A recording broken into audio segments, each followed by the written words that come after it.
Welcome to Decision Space, the only podcast that takes place right here between the turns in your favorite games. I'm Brendan. And I'm Jake. And this week we're covering Keyflower. Woo!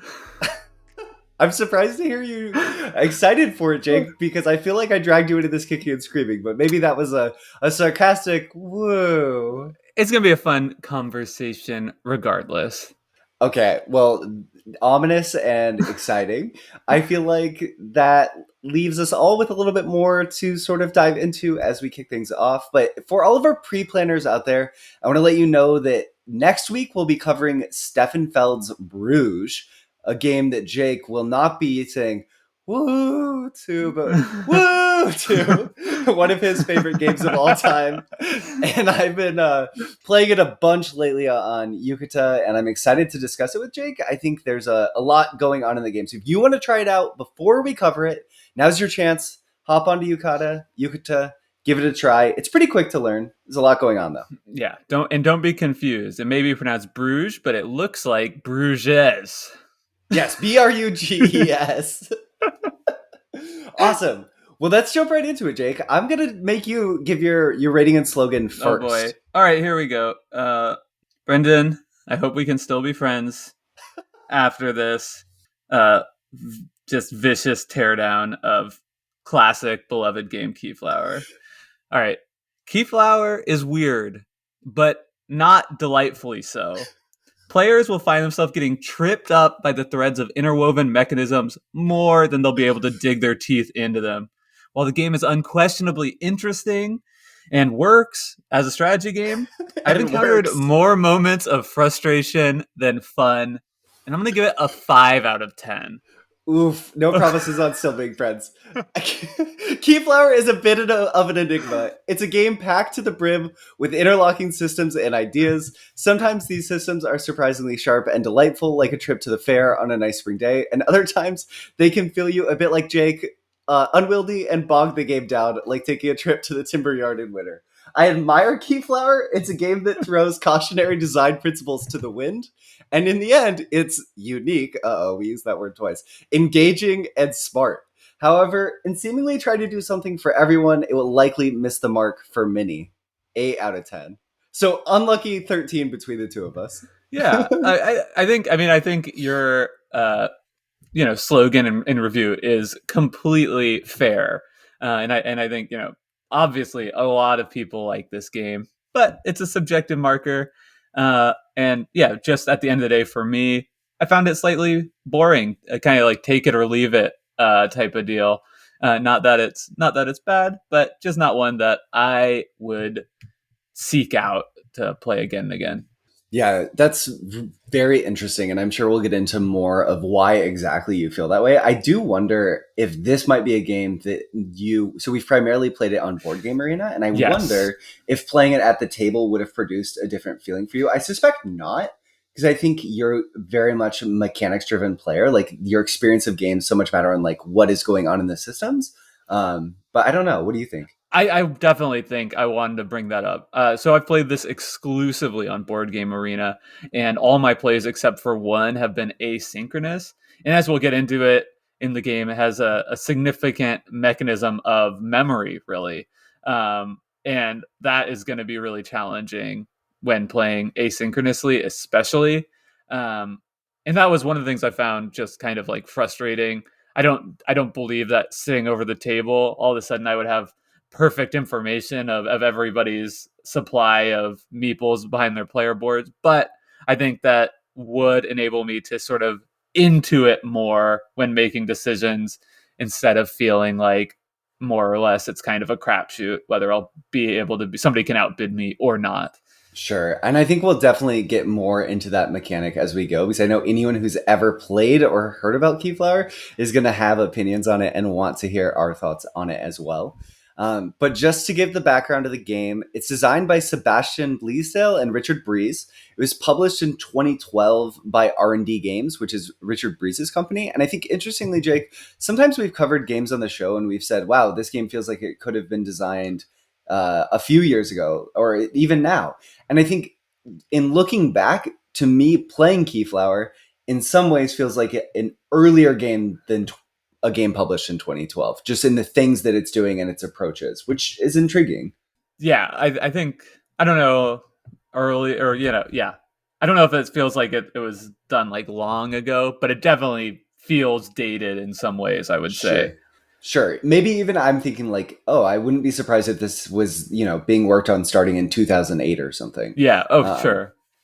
so it plays 2 to 6 players, which is pretty interesting for a game with the mechanics that are packed in here. That's a lot of potential room that the game has to accommodate in terms of um, system flexibility in a way. Those are really different player counts. You don't see a lot of Euros that play 2 to 6 players.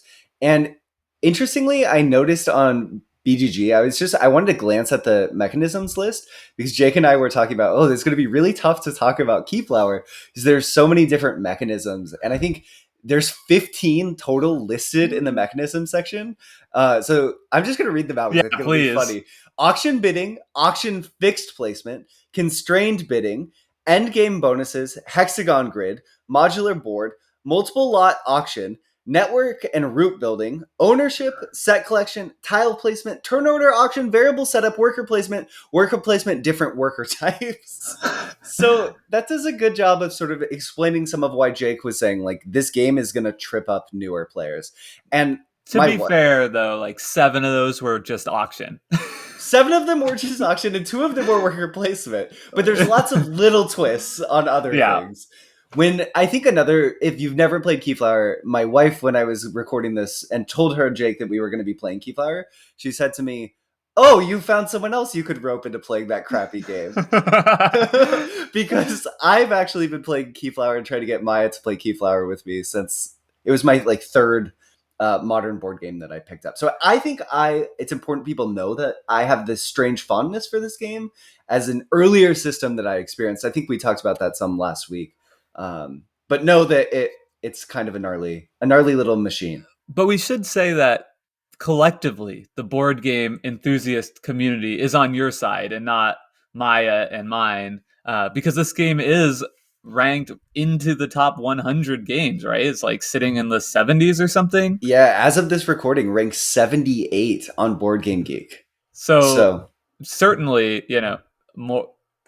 And it might be one of those ones that like the people that seek this out and they're like, that sounds fun, is like a self-selecting group that is like yeah, nine out of 10 of those people are gonna love it, and perhaps the people who are getting roped into the games maybe are the ones not self-selecting into it might find it a little bit more challenging to dig into. yeah, that's a very good point, Jake. And I want to It talk does. to you.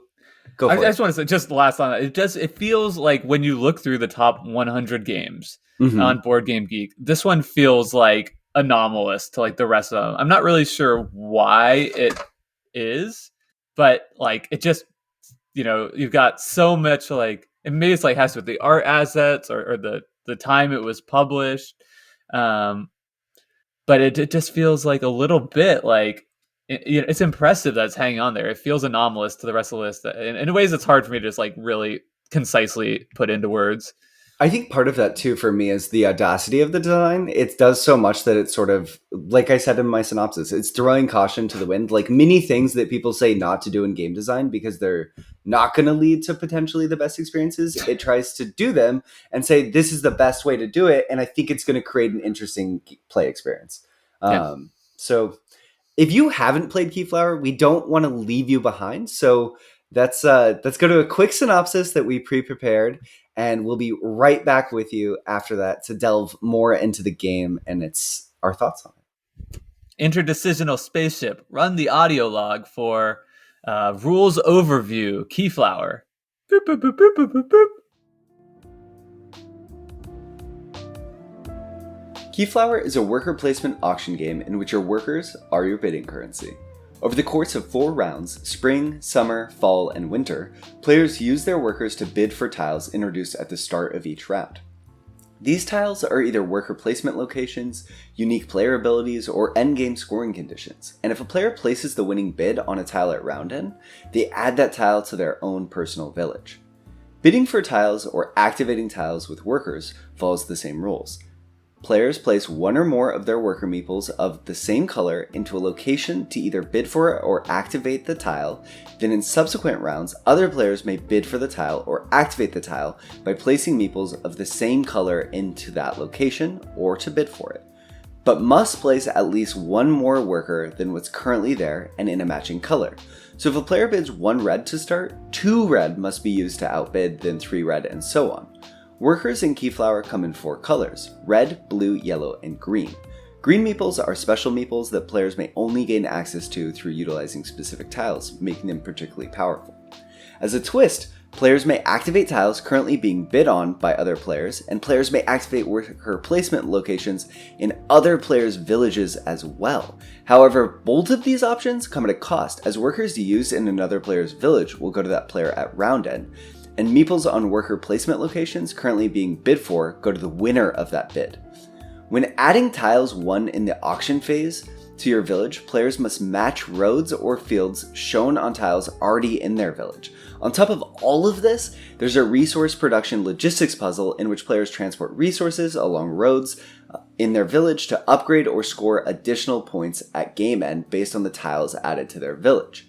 There's a lot happening in the bustling game of Keyflower, so as always, having a quick look at the game components or how to play video will give you an even better sense for the game.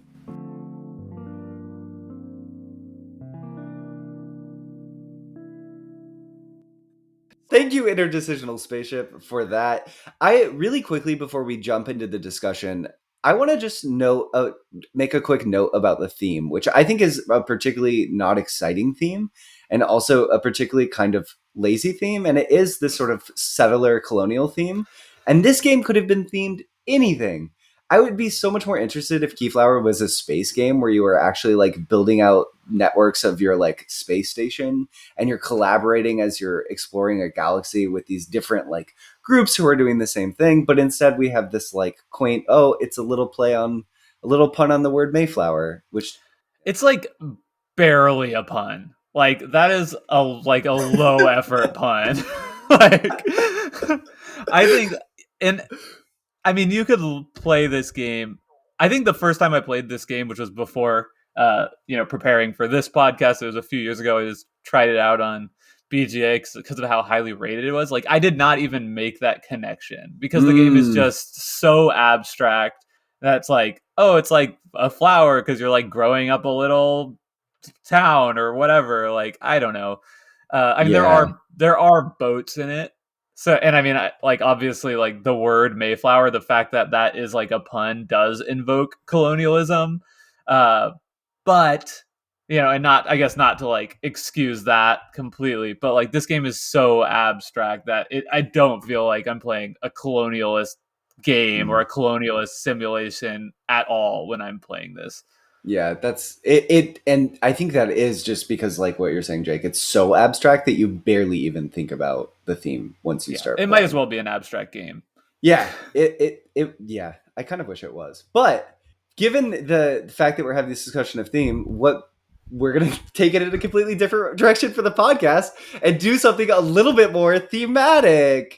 So Woo! the feedback on That's the my lost second woo.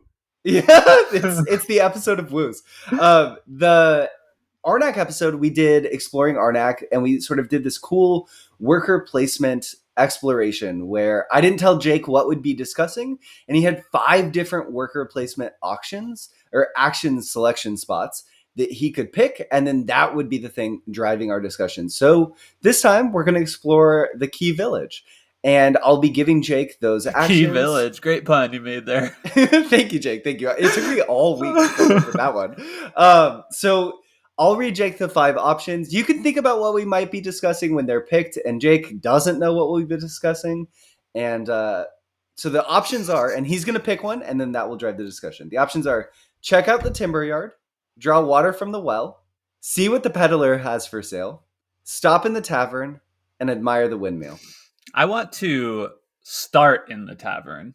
I just think, I don't know why, but it seems like maybe we hit the tavern first. That could make the rest of these opportunities a little bit more enjoyable for no reason at all.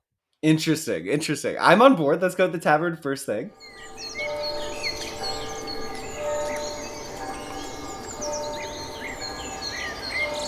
So that is actually going to be the town building systems and logistic Oh puzzle. boy.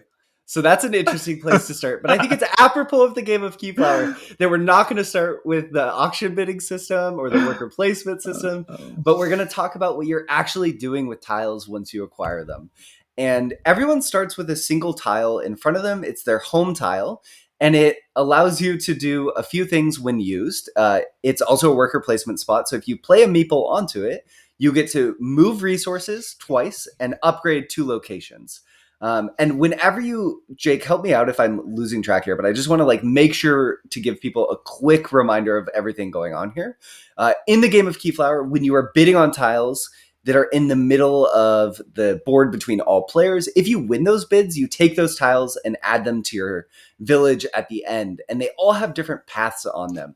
So you have Yeah. to make sure those paths at least align with each other, or the grassy side on them are aligning. And the way in which you build your village can really matter with how you're moving resources between different tiles as you produce on them.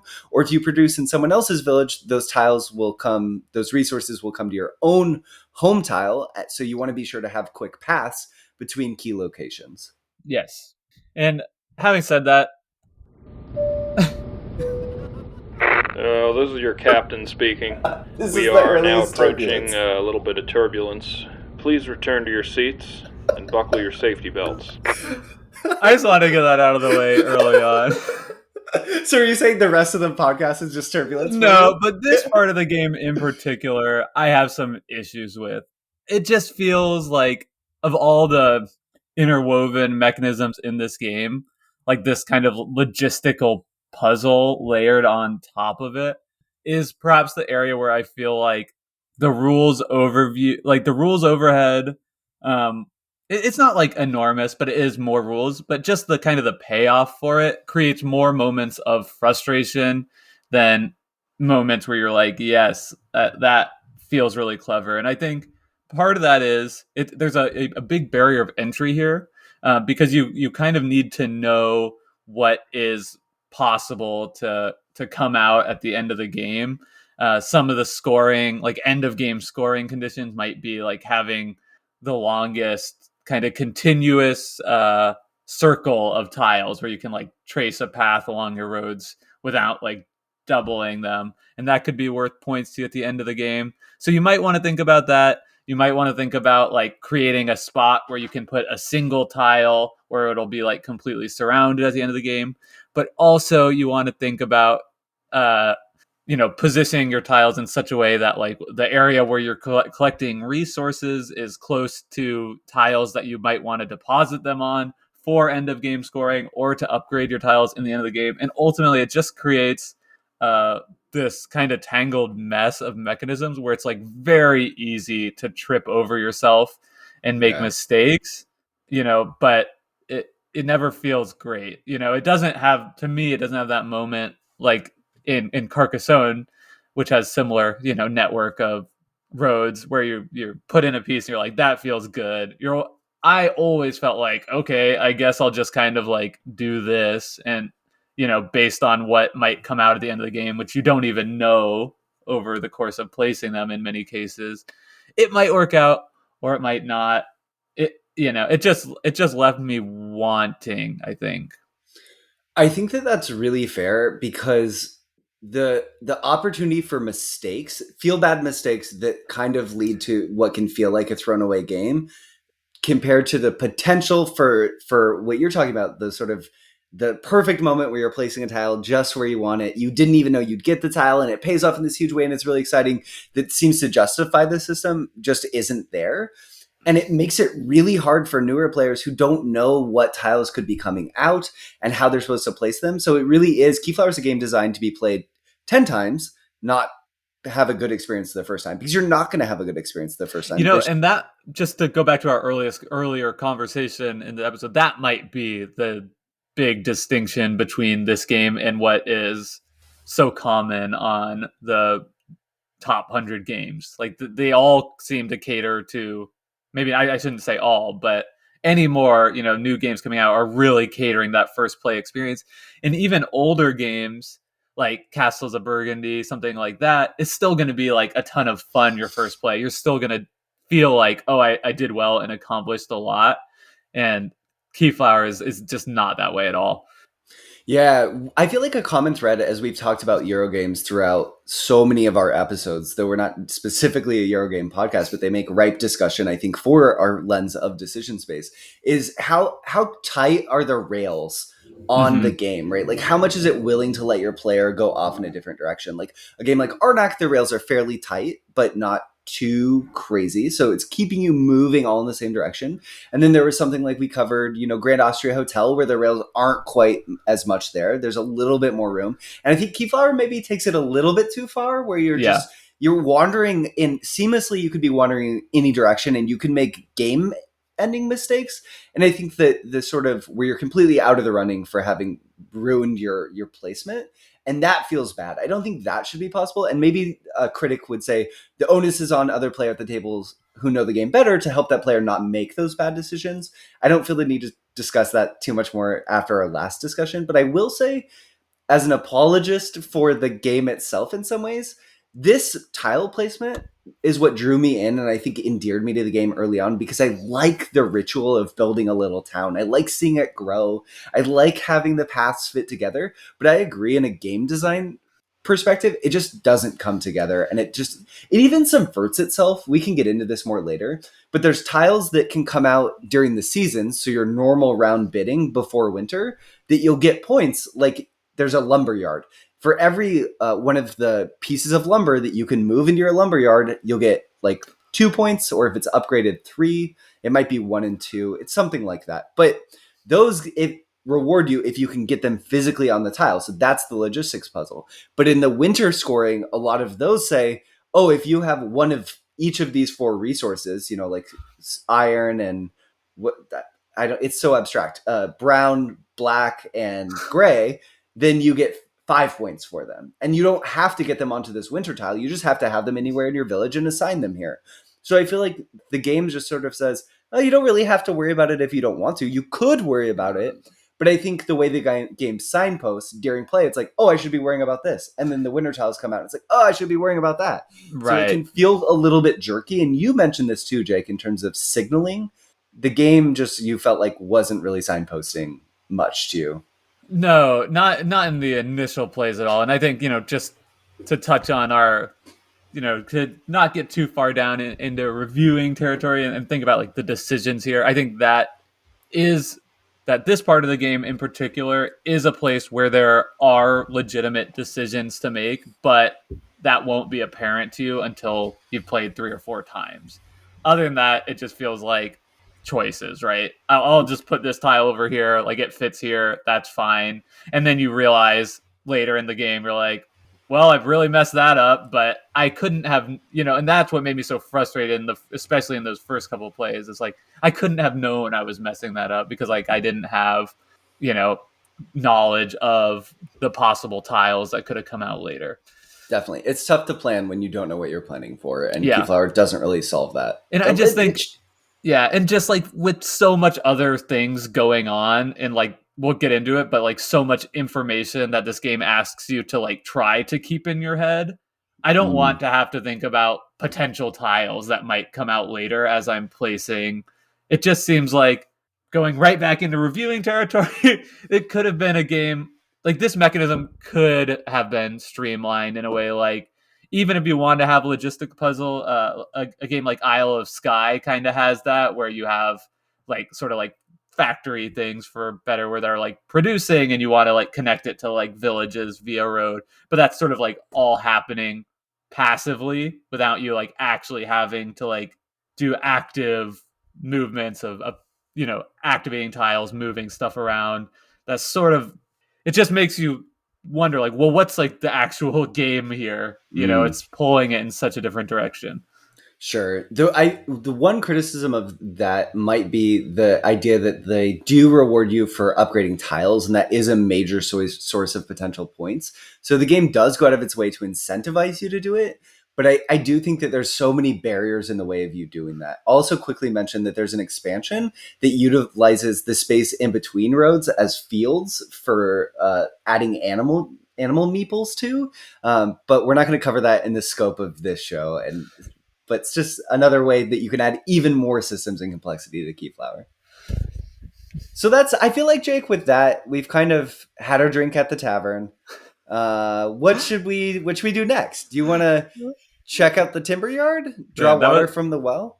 That was a fraught stop in at the tavern. Yeah. Let's see if it goes a little better. We had a drink there. It's always good to kind of mix it. I like to have like a water after a drink. Don't want to get hungover or whatever. So let's head over to the well and just see if we can get a palate cleanser. Awesome. That sounds great. I'd love to get some water. Hopefully it's a good well and it's going to be potable water.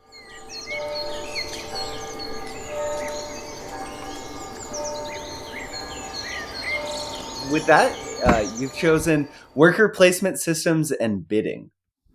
Oh boy. Oh boy, indeed. And because I explained the last one, I'm going to allow you the fine, dignified opportunity and pleasure of teaching everyone about the worker placement and bidding systems. It's like you show up at work today and they're like, oh, by the way, you get to like present on how the bidding works in Keyflower. It's like my nightmare. Okay, so basically the way that the worker placement and bidding works in this game is there are 4 different colors of workers in the game. These are meeples that you can bid with. There's 3 primary colors, which happen to be the primary colors, and red, yellow, and blue. And then there are also green workers, which you can get through various actions in the game, and those are rare and more valuable. And the way it works is you can place on your turn 1 or more workers onto the side of the hexagonal tile in the kind of auction row, the available tiles facing you. So that indicates that like you're bidding on it. And if at the end of the round you have the most workers bid on that tile, then you get to claim that and add it into your area. You can also choose to activate workers or activate tiles in the same way by using a worker to place it right on top, and then you get to do whatever action that tile says. Importantly to note, you can activate any tile in the game, ones that are up for auction currently, ones that are in your town, and ones that are in your opponent's town.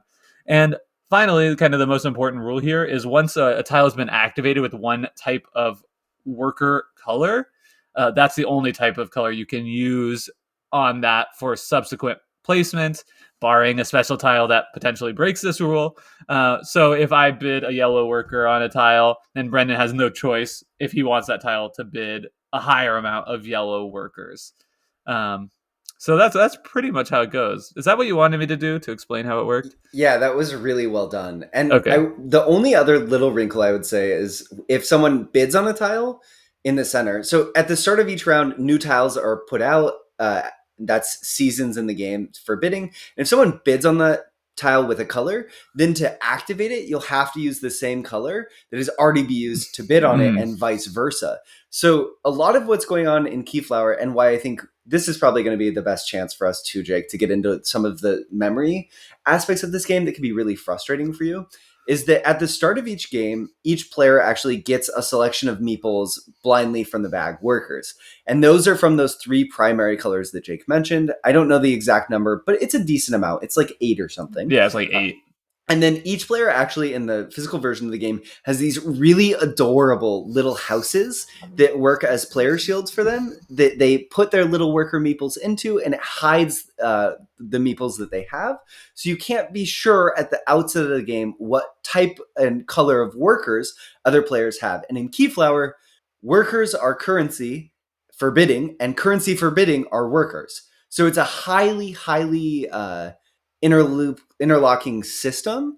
It's very tightly coupled, right? It's trying to be, that's like the clever jump off point for the game. Like, what if your currency was your worker placement bidding? So that's the crux of the game. That's where the game is trying to create the most interesting decisions, and that's the core tension from which it would like to justify all its other systems. Yeah, I mean, from a decision space perspective, this is like where the decisions in my mind are having, like, and this is why this game is so interesting. And there's a ton that goes into it, But one of the areas which I find like really fascinating is kind of the trade off, right? Because there are like trade offs happening on multiple levels here, right? First, any worker that you bid is one less action. Well, not it's not necessarily 1-to-1, because when you take an action, you have to increase the amount. Uh, so if I take an action the first time anyone takes an action on it, it's one meeple, and then the second time it has to be two of that same color, and then three, and so on and so forth. So it's not exactly 1-to-1, but every time you're bidding, that's less actions you're taking, which is, you know, how a big way of scoring points in the game. It's accruing resources for upgrading your tiles. It's getting more workers or whatever. So that's a trade off. But also, if you bid a worker to take an action on your opponent's board, then that worker kind of goes into their supply at the start of the next round. Similarly, if you take an action placing a worker on one of the available tiles for auction, in your whoever wins that tile gets that worker at the end of the thing. So it makes the tiles functionally more valuable if somebody takes an action on them, because it not only are you getting that tile to add, but you're gaining an extra worker as well. And that's kind of one of the ways that it feels like you can have plays that feel like bingos in this game, which I think is probably one of my overall big criticisms, is it doesn't feel like there are very many moments where you're really able to get a bingo. That's what we talked about previously. But if you can set it up in such a way that, you bid on a tile in the middle and are able to win the auction, that feels like pretty great. Or if your opponent takes an action in the middle and you're able to like sort of swoop in and steal their worker, that feels really cool too. And so just like thinking through like plays to set up ways in which that can happen, the decision space here gets really expansive. Definitely. And the continuation of this is when you use your own meeples in your own village, you get to keep them. But then the whole idea of like, okay, if you could play meeples to anyone's tiles, you can block the tiles that other people have already taken the time to acquire and add to their village. But as compensation, they get to keep your workers for the next round. And I think that, to me, the tactics of that feel very exciting at first, but there's also so much to look at that I find that often when I'm playing Keyflower, I'm incentivized mostly to focus on what I'm doing in my own little village, and sometimes go to someone else's village, but only very rarely, once or twice in a game. And it's also it's so tough to talk about Keyflower because everything's so interlocked. So when I talk about one thing, I want to talk about three other things.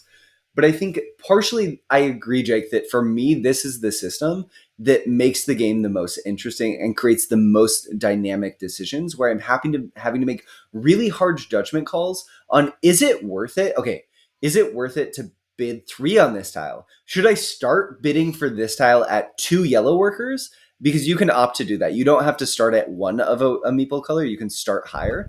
Is it worth it if I know Jake probably wants this tile also, or at least is willing to bid on it, and go to 2 to maybe force me to go to 3, knowing I really need it based on my village? Is it worth it just to start at 2, sort of calling Jake's bluff and saying, okay, well, you won't go to 3, or will then he go to 3 and then I'd be forced to go to 4 when maybe he wouldn't? And I like that sort of double think of the game.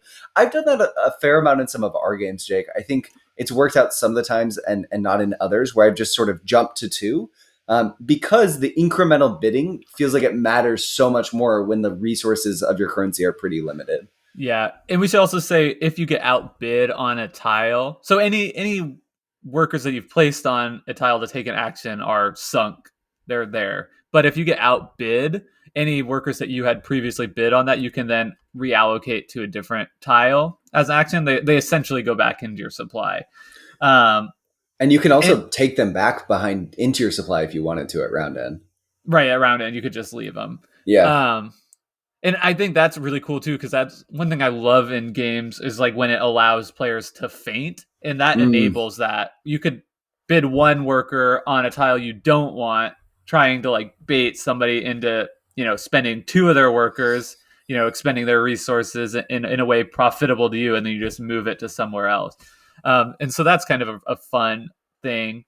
The problem with this is the fact that, to me, in my subjective opinion, is that all the workers are hidden information. Like, this system is so complex and interesting that it just doesn't feel like, on top of all of the trade-offs and interesting decisions that go here, that go into making these decisions, that you're also just always guessing how many workers of various colors somebody might have available, and it just like puts this like shadow of doubt over the whole game, to the point where it's, you never, whenever you're making a choice here, you'd almost never, in my experience, feel like, hey, that was like really smart. Because it could almost always just be wrong. It could be just, I'm just right, you put 2 there to bid for something, but the other person didn't have any, so that's just like wasting resources. Or somebody has, happened to draw in their original 8 workers 6 yellow, so you feel like really safe bidding, or taking a second action on that, on a tile, and then, oh, I actually had 4, all 4 of my workers in reserve were yellow, so I'll just take that. And it's such a big blowout that the game is, maybe just over for you in the first round, or you're going to be fighting way back. And it definitely adds this like element of tension, which I guess is exciting. But I felt like, for a game as complicated and long playing as this, it's not a short game, right? Even playing async, like I feel like playing this in person is probably in the 90-minute plus territory, if not longer. If not longer. I felt like often in the game I would come to a point where I had to make a gamble that was basically the game for me. Like, do I risk losing this tile I desperately need to, activate this action over here that's gonna get me like 3 or 4 points? And it's just like, you just can't know whether that is right or wrong. And I felt frustrated that the game was like asking me to make that choice. I think in that way it kind of shows its age a bit more. It's just a bit more uncompromising than my sensitive sensibilities as a modern board gamer are used to. I think that there's also, in terms of the design, it was unwilling to compromise on this point in the published version of the game, right? So a design of Keyforge could have existed that wasn't Keyflower. Oh my gosh, did I say Keyforge? I was so worried about doing that. About Keyflower, that could have taken a harder line in one direction or the other in terms of information about the worker meeples that your opponent might have. But it decided it wanted to have it both ways. So you start the game with hidden information about the meeples that you have. And this is really important because you don't have to technically spend all your meeples at the start of the game. So technically you could always have hidden information. But from that point on, every other meeple that you're adding into the system. So another thing that you do at the end of each round is new boats arrive with new meeples on them and new workers. And those workers are placed directly on the tiles. So you're bidding on boats that you're going to add to your supply that have meeples of the 3 different colors intermixed. This one might be, oh, there's lots of yellow meeples in this boat, and there's lots of red meeples in this other boat, and there's only one blue one here. So when you're playing on the table, you can sort of get a sense for like, oh, Jake just got an influx of 6 red meeples, so he's in this upcoming round going to have a lot of them. But hanging over this is the idea that because of the way that you're taking turns, basically the first player in a round is decided through bidding also, and then you just go in a circle and you can pass. But if you pass, you can also come back in so long as everyone else didn't pass. But you could technically pass without having spent some of your first workers, meaning that there's always this question of, did you spend all your workers, right? But after, you can count everyone's workers in the first round, and then after that, so it incentivizes you, maybe you don't want to spend all your workers in the first round, so that you always have this question of, do you have meeples that people couldn't perfectly count? But it's like, are you joking? Like, this is not worth it. The amount of that you're asking me to do in terms of work the onus on the player is so high that why don't we just have the boats be like, in this boat, you get to pick 4 of the meeples of the color of your choosing and 4 are random. In this one, you get to pick 3 meeples of the color of your choosing and the rest are random. And a system like that could have accomplished the hidden information that you wanted. Or let's just have everything be open information. And sure, there might be a little bit more analysis paralysis, but it will make the people who want to be able to make informed decisions, they can do that, right? Like that, it can't be both.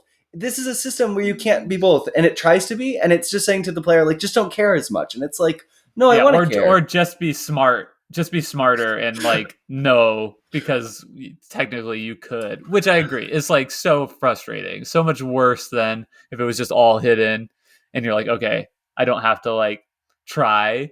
But yeah, like you said, like I don't want to count all the workers in the given game, and you even that is like a little bit hard because let's say you bid some, but also put some on tiles. That doesn't really indicate who put those workers on the tile. Yeah. So if you're playing like 3 or 4 game and there's several out on tiles, I couldn't tell you necessarily without having like photographic memory, whether you were the one who has, 2 missing workers or, somebody else we're playing with has 2, or maybe you both played 7 of 8 or whatever. Right. So I don't think it's not possible to really do that. And I don't think and yet it's tremendously important, right? Mm-hmm. The game feels as though the person who is better at calculating that or just like intuiting who has more of what worker is like hugely impactful in making decisions.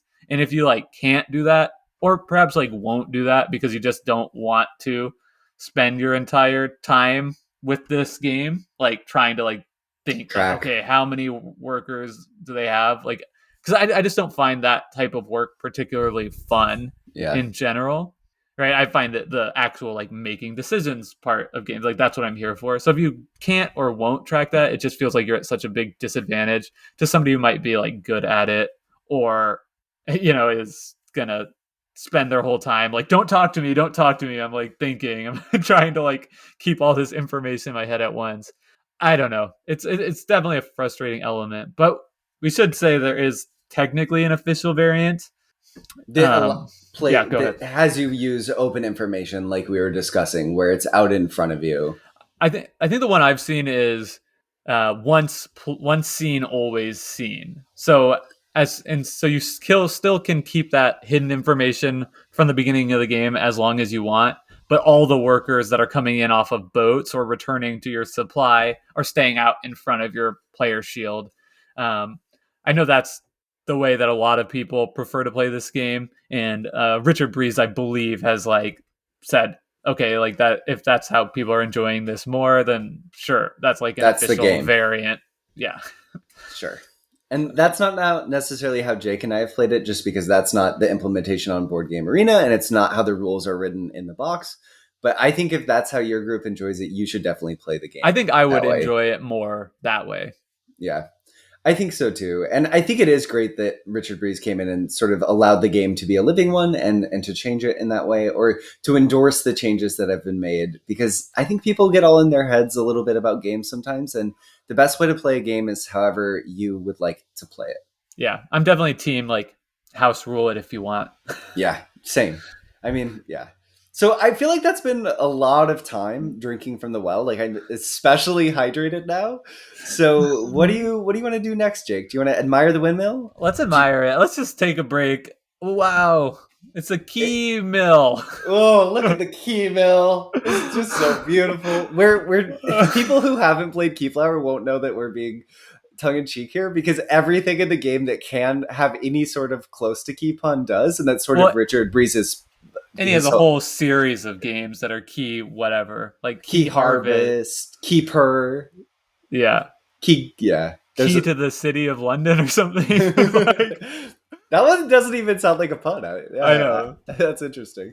Okay, so we should be clear. These aren't puns. It's just putting key in front of a word, okay? This is an important distinction. I want the people to know that. Good. Okay. It is written. These are not puns. So, admiring the windmill.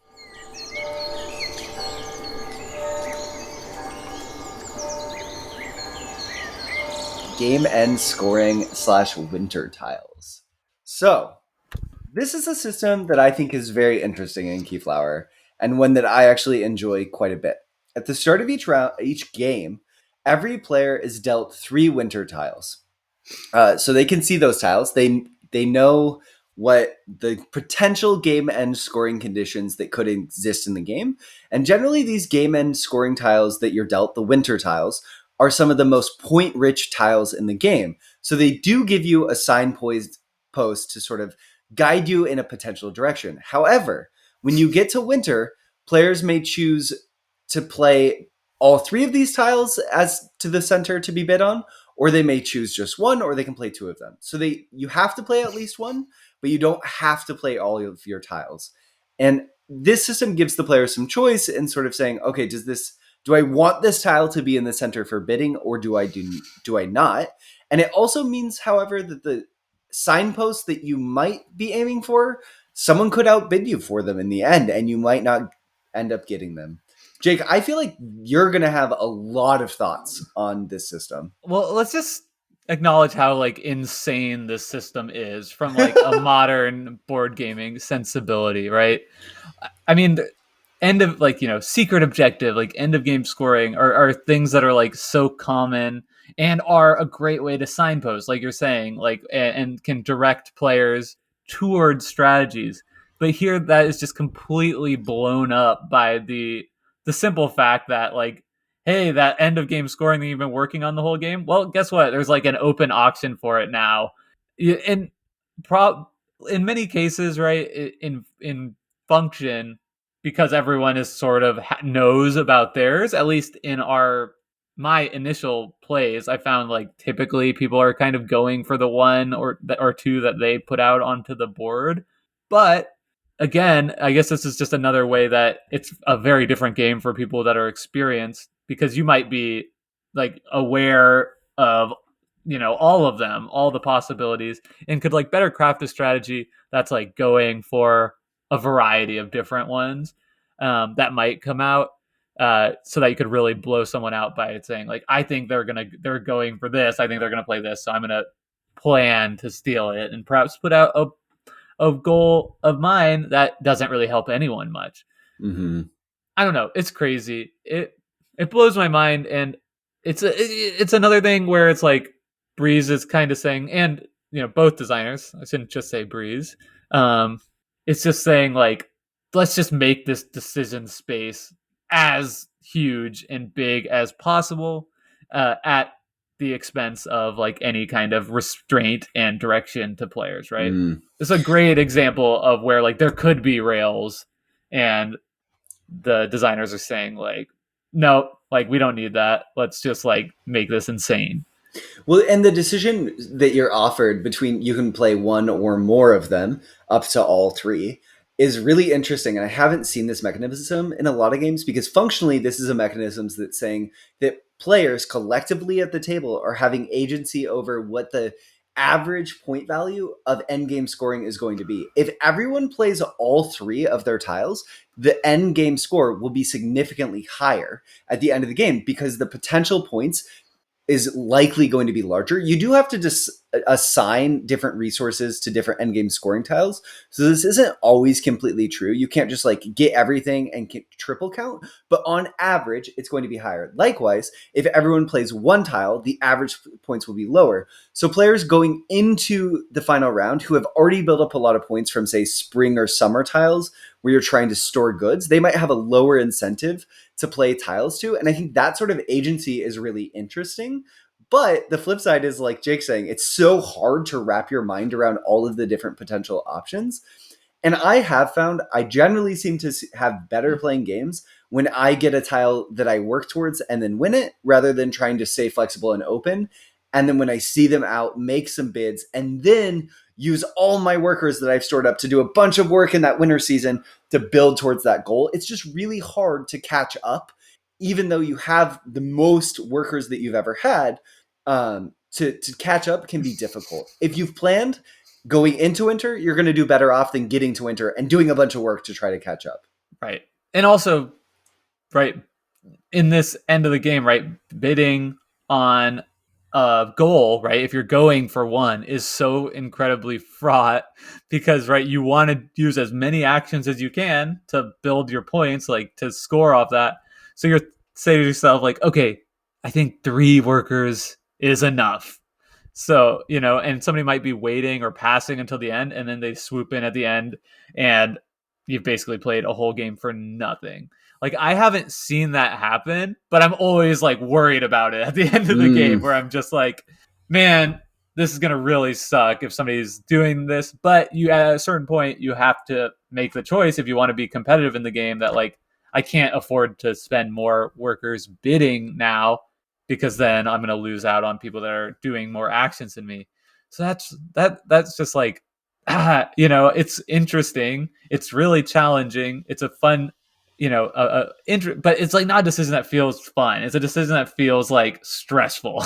It's definitely stressful. And in that way, it might be one of the more thematic ways in which the game's thematically resonant, because I think preparing for winter is stressful, right? Like in this time period that, like we've said, it's very abstract, and it is, but like that is one way in which it's like sort of mimicking a potential version of a theme. Totally. Maybe I'm pushing for that, but yeah. And I mean, I guess, like, I think we can kind of tie in a lot of the discussion and like criticisms about the decisions in this game that I've had into the point that, like, you don't know how many end game scoring conditions could come out, right? And without knowing that, it's really difficult to have that influence decisions that you make throughout the game, right? In the same way that it would if, maybe everybody puts one out at the start of the game, like, these are the ones we'll be bidding for. Right now, that's like really going to be something you can use to like drive your choices throughout the game. But like without that, it's just another thing that kind of contributes to like the aimless feeling you're going to have the first time you try this game. And then that's like even like bidding tiles, right? And also it's like the placement and like the actions, like all of that feels a lot more aimless without knowing what the end game scoring conditions are going to be until like the very last turn or the last round. And even then, you might get outbid for like what you think is going to be like your scoring condition. So it's just, that there's just like this pervasive cloud of uncertainty over everything in this game that makes, even though the decision space is really big and like the decisions on their own are all interesting, right? The amount of like uncertainty makes, to me, it just like, even though it's actually making the decision space bigger, right? It might be like getting too big to the point that like it detracts from like doing any one thing because you just don't know. It's hard to see the relationship between the decisions that you're making and watch a plan come to fruition and all the things that generally we like to experience when we play games. Yeah, or yeah, and it feels less like building up. Like, how is placing this one tile here in round one going to impact my ability to like achieve some nebulous number of scoring conditions? Like, I don't know, so I'm just gonna place it here. And like I that, see. I think is kind of, especially in my first few plays of this game, just like that is pretty much the experience. Even though I know there are smart decisions to be made, I'm still just like making random choices. I do wonder if it's the sort of game. I'm not saying that I don't know that you will be the type of player who goes on with this, but I do think it's the sort of game where the more you give it, the more it's going to give back to you, which is really, especially if you're playing it with the same group. And I think one way in which I would like to defend the design of Keyflower is that there's so many games that don't exist like Keyflower. And I think one of the reasons that it does find itself coming up in conversations is because of that uniqueness. There's a place for it to exist, for being different and doing what it's trying to do at least well enough that it's interesting. And that's really cool that Yeah, it's that way. I Like with mean, the credit to the game that it works, and I said that in my synopsis because this game is so insane that it's like a miracle that it does, or not a miracle, like, it's hard work and a huge credit to the designers, but like it's amazing that it does work as well as it does. and And yeah. and at 2 to 6 players, like I mentioned earlier. Like that's another way in which it's just sort of mind-blowing that all of the systems work and the games do come out pretty close in terms of scoring. And I think part of that too that ties into winter scoring that we'd be remiss not to mention. And then we'll hit up one more location, not to. We're gonna have to strike one off of our visit for the list. But um, I think one thing that I do want to mention is I really admire the winter scoring system. I do think it's zany, like Jake is mentioning, just in terms of contextualized within the Euro system. But for me, it's one of my favorite things about the game because it's asking a lot of me, and then I think it does give a lot back. Like when you plan for something and someone outbids you, and you still find a way to bring a bunch of points out of that can feel really good. Or making the decision to play all three of yours, sort of saying it's going to be to my benefit. I've sort of planned for all three of these. I'm going to invest a ton in the one that I know I can lock down. That can feel great too. And I think it does potentially lead to some feel good moments, but I agree. For if you want a game where you can plan, it's tough. Yeah. You can't. Yeah. Okay. Pre-planners beware. Pre-planners beware indeed. Turn back now. So what do we have left? We have see what the peddler has for sale or check out the timber yard. Let's see what the peddler has for sale. Interesting.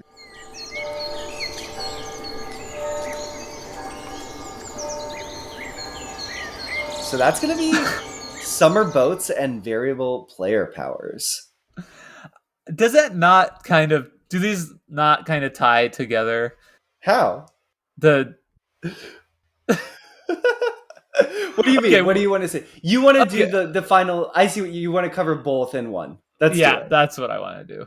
I just don't want to leave it incomplete. We've come this far on our voyage across the Atlantic.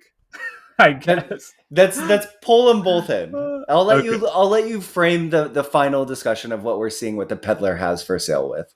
Okay. So the peddler has for sale, and what that has to do is summer boats and variable player powers, because of course there are variable player powers in this game. However, they are not structured in a way that you might expect they're nothing like any other player powers you've ever experienced before in a game. You're not dealt a player power at the beginning of the game that's going to shape your game. Instead, at one singular point of the game, the summer season, which is the second round of play, one boat per player in the game will come out that offers a whole range of variable player powers, which you can bid on or not. One person might get all of the variable player powers in the game at the expense of, getting different tiles into their space or into their town or taking actions or whatever. And these are tiles like you might expect that break the game in some way. They might allow you to, use any color of workers to take action on spaces, not just the ones that you need to assign to it based on previously assigned workers, if that makes sense. Or use any type of resource as wild, basically. Like all your resources are wild when you're upgrading instead of just specific ones. And how I think that ties in to the larger game is that's just the way in which all of the seasons are different. So summer is when the various player powers come out. Winter is when the end game scoring comes out.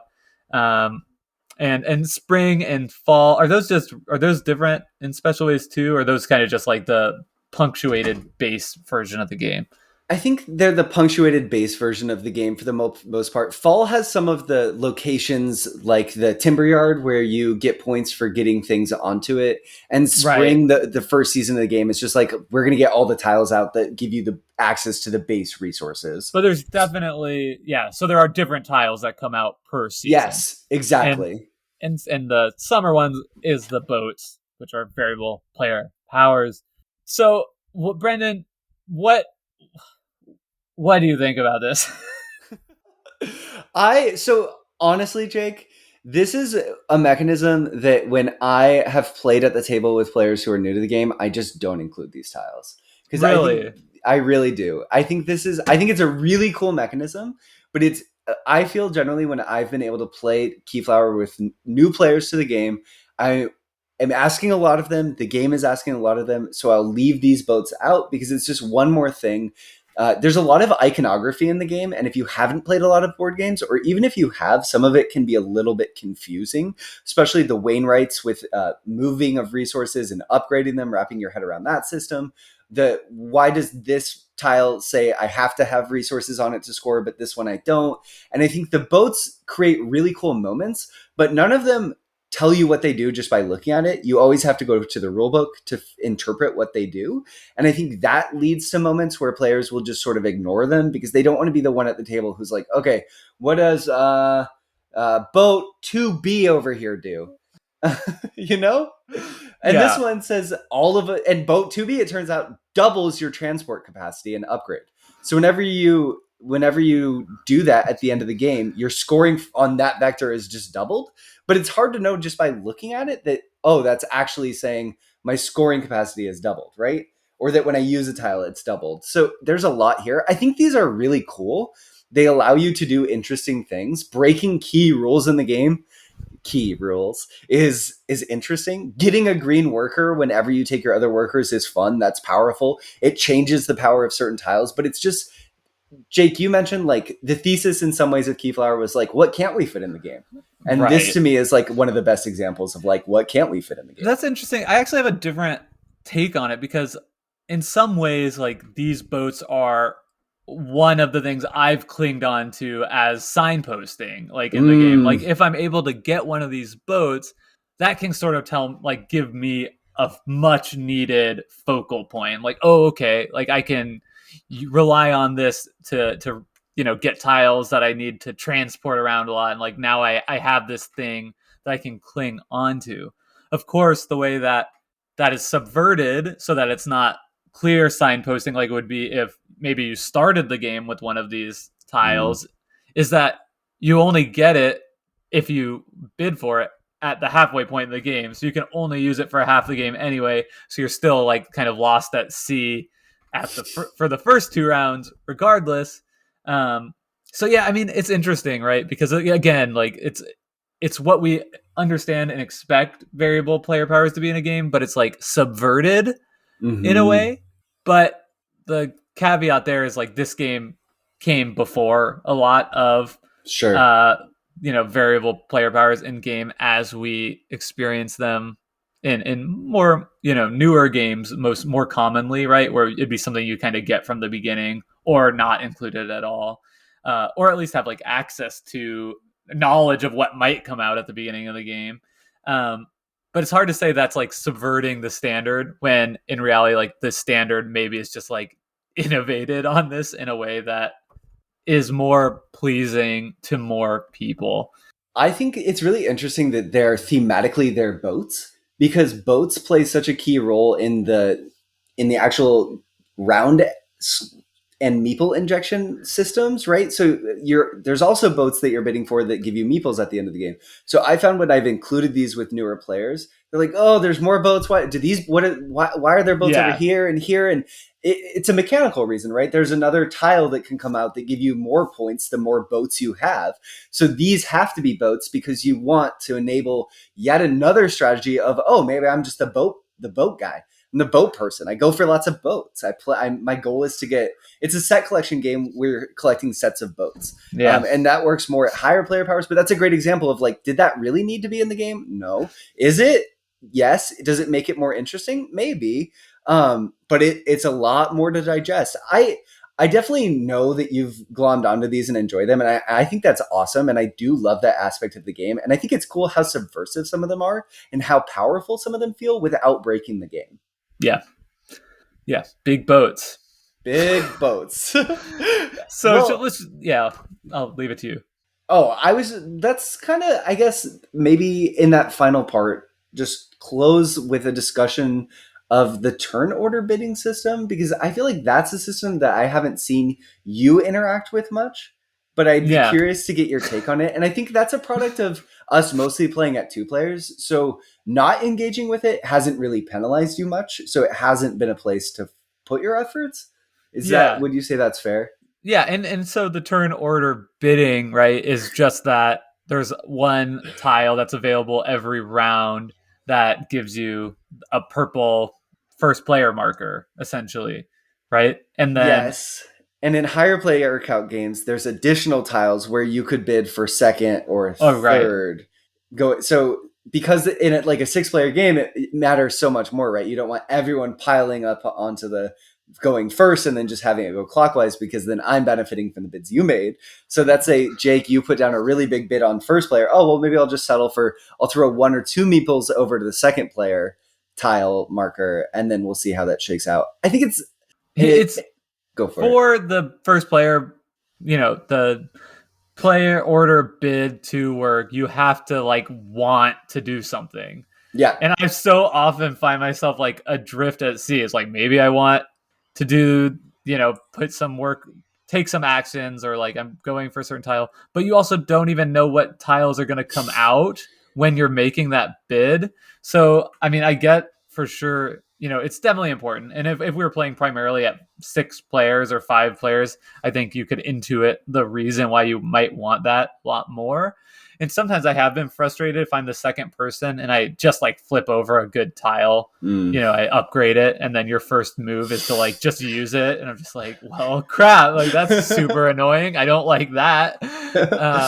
So I guess it's nice that it enables that. But yeah, I think like for that to feel like a meaningful decision, you either have to like really have a strong understanding of like the possibilities in the next age, or playing at a high player count.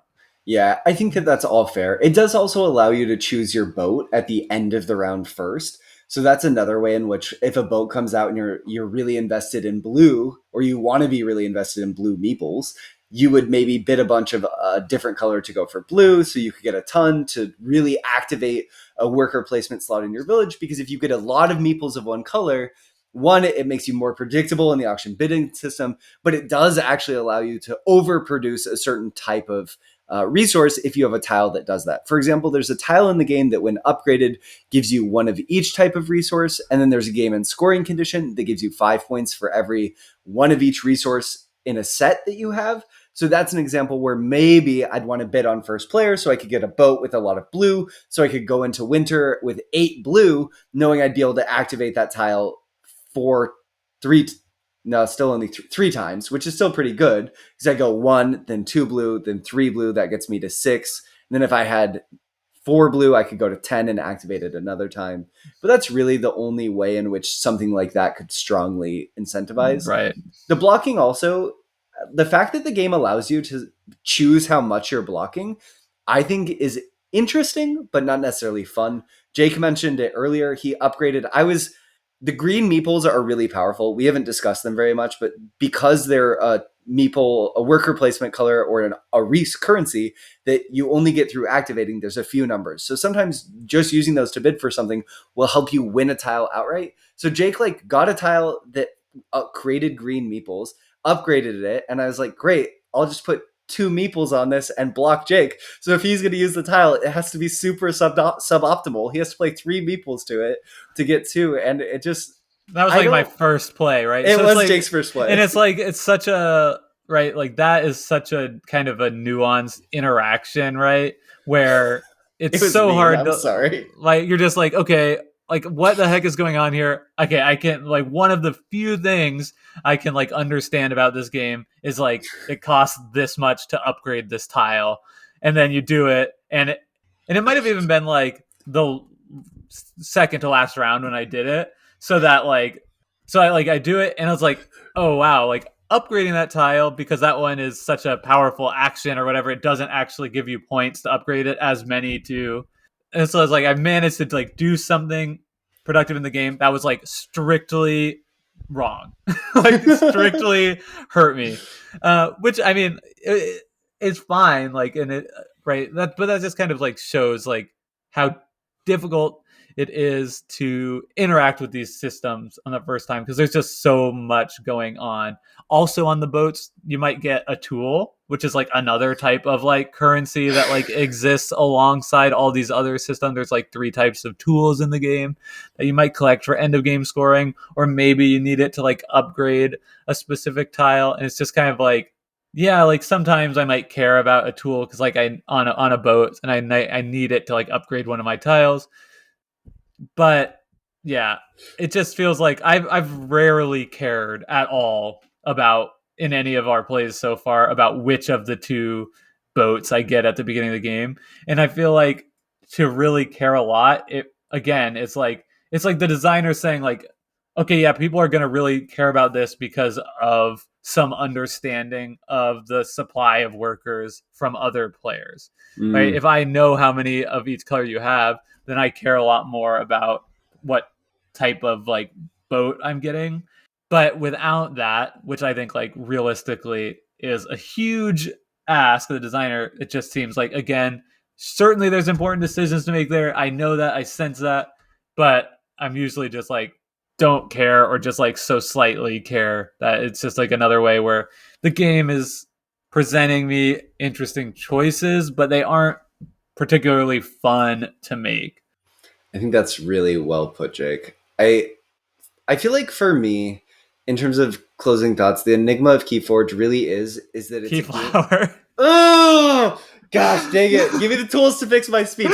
The interesting thing about Keyflower is that it's exactly the type of game that I would like to recommend everyone play once, but it's the sort of game that I could never recommend anyone play only once. And that internal contradiction makes it such a weird little design and creature and beast that lives on your shelf that I feel like if that is interesting to you, maybe you should check it out and see if this auction bidding, worker placement, village building logistics puzzle game works for you and excites you or teaches you something about decisions. And if it doesn't at all, turn back now. There's nothing for you here. Yeah. Yeah. I mean, I think that is similar to my kind of final thoughts. Like when I was thinking about my impression of the game, I just thought about the fact that a lot of times, if I click on Board Game Arena, I'm like, ooh, it's your turn at like 2 tables. And like, sweet, like maybe I'll get to like make a move in Arnak. Like that'd be fun. And then it's like Keyflower. I'm like, oh, and like, that's maybe not like totally fair to the game, but every time when I take my turns in a game like Arnak, I'm like, this is like fun. Like I'm doing something cool. And when I'm taking turns in Keyflower, and this maybe speaks as much or more to the situation in which I was playing this primarily asynchronously on Board Game Arena than it does at the game itself. It was just like, like I have to like really like puzzle over everything like anew and ultimately like make a choice without ever really feeling like I was making like a smart decision or not. And it just kind of the experience left me wanting. Like, I'm glad that this game exists. Obviously, a lot of people love it, but it's just not one I personally am really excited about. With the caveat that I would play it again if I had the opportunity to play it in person, just to try like the rules variant where playing with scene meeples. Like that might be fun, and maybe it would change my perspective on the game. So if Jake and I ever get to play games together and we find the opportunity to play Keyflower, we'll do an update episode and let you all know. But no promises, and it sounds like Jake doesn't really like what the peddler has for sale. I'm sorry, man. I know you love it. I feel bad. No, it's good. I thought this was an awesome episode, and we'd love to know what you think. If you've made it to the end of the episode, you are a fan of Decision Space, most likely, perhaps not. If you have feedback of any form, Jake and I would love to interact with you and hear it. We're always looking to grow the show, and you can find more on Decision Space on Twitter at Decision Spa. Come hang out in the Decision SPA with us. That's the handle there. Or on Board Game Geek, we have a blog post every week in our blog, also the same name, Decision Space. And there's a Discord, which you can find the link to in the show notes. Discord, if you've never heard of it, is kind of like it's like a forum, basically like a all-encompassing active chat forum thing. It's fun. It's fun. Yeah, it's awesome. And there was some really great discussion about our last episode on being good at games. So I highly recommend. I have a great time popping our Discord, chatting with people. The community there is awesome. Pretty much every day. So highly recommend, if that sounds interesting at all to you, that you check it out. So yeah, this has been an episode of Decision Space. See you in Bruges. You are now exiting the Decision Space. Thanks for listening. Please take care and enjoy the rest of your game.